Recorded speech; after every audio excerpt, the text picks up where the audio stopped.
64,000 is the median number of words per book. Average person reads about 200 words per minute. Simple math will tell us that is one book in 320 minutes. To accomplish this in 7 days, numbers say you would have to read for 45 minutes a day.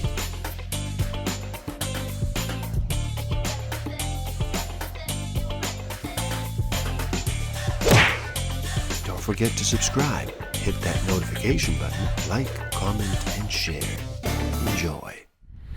Hello, and happy day. How does slowing down sound to you today? Would you like to reduce the noise for just a bit? Are you ready to make a choice and decide to listen? My name is Igor SF Walker. I am here to remind people to slow down, to reduce the noise, to walk their lives into a natural flow. Welcome back to the Book of the Week series. Every week as I read another amazing title, I share it with the world. Today we look at The Red Book by C.G. Jung.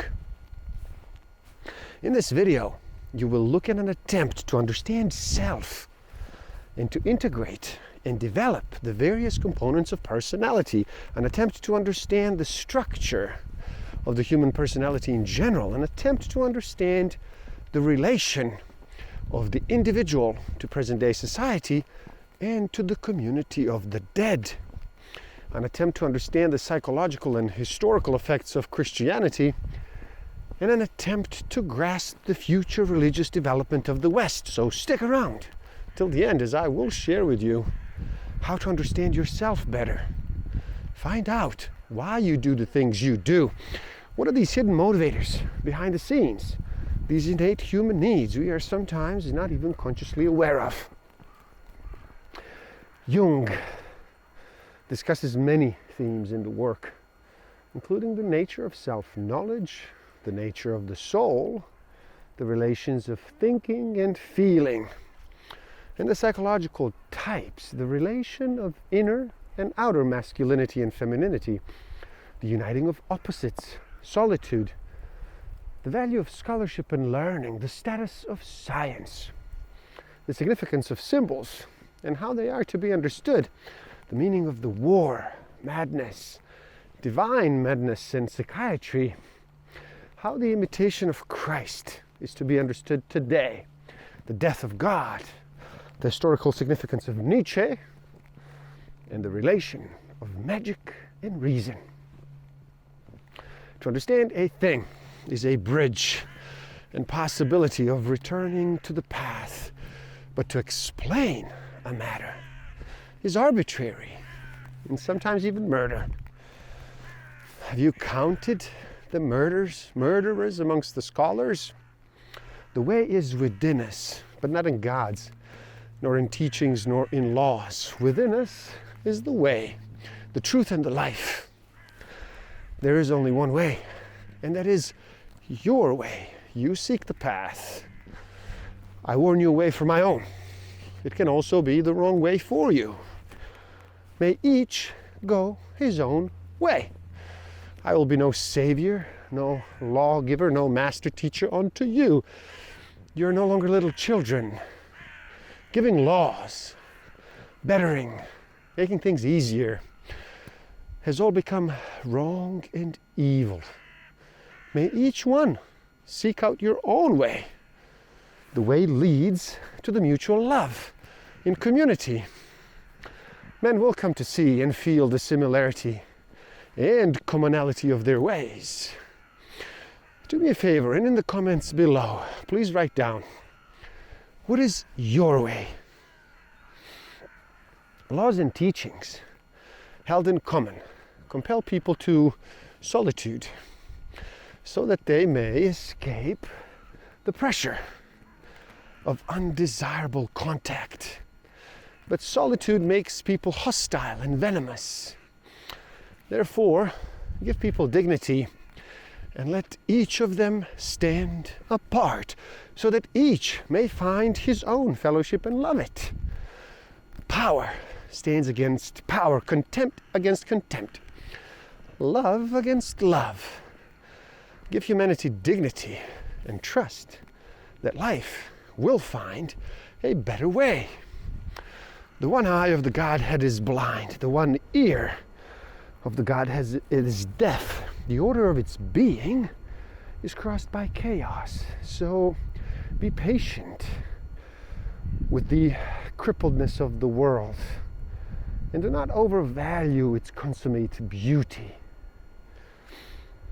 Young could find his soul in desire itself, but not in the objects of desire.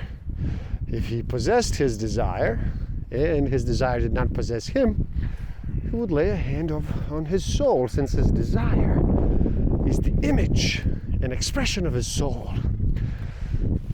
Dear friends, it is wise to nourish the soul. Otherwise, you will breed dragons and devils in your heart.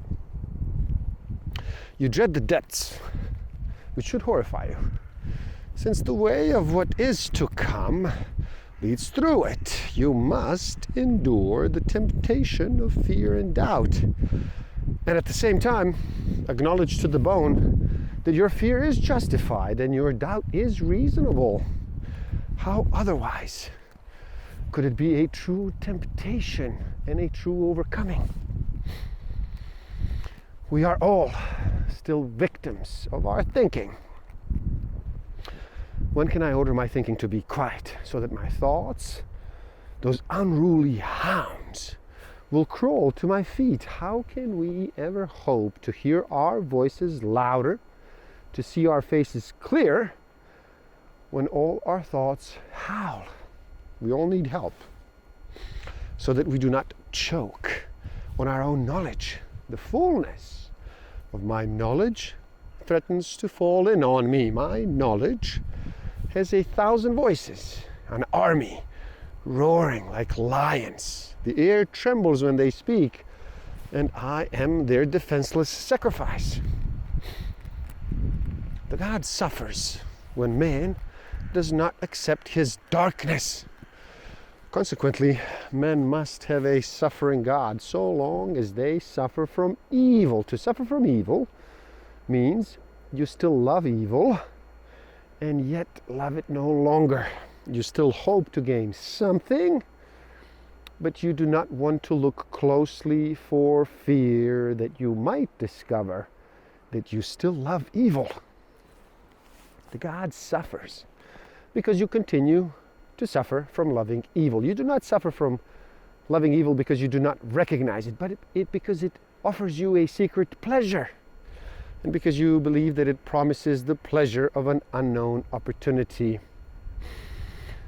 Do not throw yourself against what has become enraged or bent on destruction. What will you put in its place? Do you not know that if you are successful in destroying what has become, you will then turn the will of destruction against yourself? But anyone who makes destruction their goal will perish through self-destruction. Much rather respect what has become, since reverence is a blessing. Words. Do not make too many words. Be silent and listen. Have you recognized your madness? Do you admit it? Have you noticed that all your foundations are completely married in madness? Do you not want to recognize your madness and then welcome it in a friendly manner? Do you want to accept everything? So, accept madness too.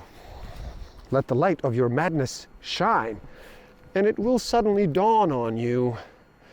Madness is not to be despised and not to be feared, but instead you should give it life. We have so much knowledge and such a thirst for knowledge in us that we need knowledge more than belief. But the strength of belief would hinder us from attaining knowledge. Belief certainly may be something strong, but it is empty, and too little of whole man can be involved if our life with God is grounded only on belief. Should we simply believe, first and foremost? That seems too cheap. Men who have understanding should not just believe, but should wrestle for knowledge to the best of their ability. Belief is not everything, but neither is knowledge. Belief does not give us the security and the wealth of knowing. Desiring knowledge sometimes takes away too much belief. Both must strike a balance. How could I teach what I believe? Who would give me that right to such belief? It is what I know how to say, not because I believe it, but because I know it. If I knew better, I would teach better. But it would be easy for me to believe more. Yet, should I teach a belief to those who have discarded belief? And I ask you, is it good to believe something even more if one does not know better? I do not know whether it is the best that one can know. But I know nothing better, and therefore I'm certain these things are as I say. If they were otherwise, I would say something else, since I would know them to be otherwise. But these things are as I know them, since my knowledge is precisely these things themselves. There are only different levels of knowledge. These things are as you know them. Only in your world are things always other than you know them. And therefore, they're only mistakes in your world. And there you have it. Please, do help out. It is easy. Simply like this video so more people can enjoy it. Share it too and spread the word. Leave a comment and share your thoughts. Subscribe to my channel and stay up to date. And the link to this book is in the description below. So buy it and read. Never stop learning, especially learning about yourself and nature. So gift yourself by taking the free human needs test on my website and find out what actually motivates you, what innate human need is driving all of your decisions and your behavior. And if you feel you are ready to improve your self-awareness, social awareness, self-management, and relationship management even further, do check out my Master of Life Awareness program. Links are in the description below. Thank you. Love and respect.